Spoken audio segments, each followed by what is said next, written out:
we fixing to be in a deep freeze, looks like for about 14 days.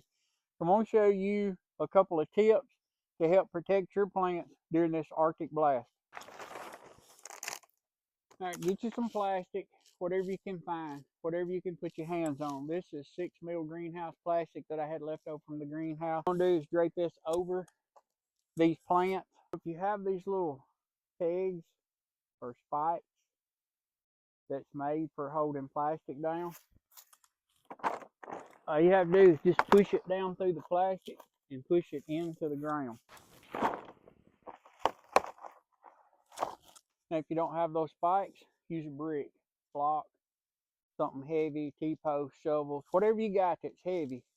Just put them on the sides, keep the plastic from blowing off. Now, if you do have these raised beds that has the hoop with the plastic comes over, put those on them, tie them off.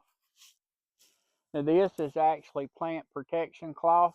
It's very inexpensive. You can get that.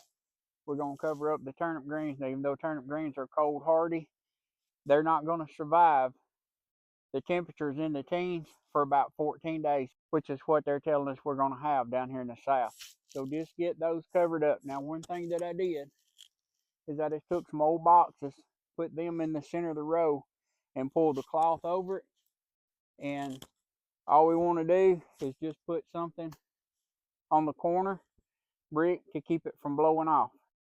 Now here I covered up the strawberries. Well, why would you cover up strawberries? Well, down here in my zone, my strawberries never really go dormant. They're still green.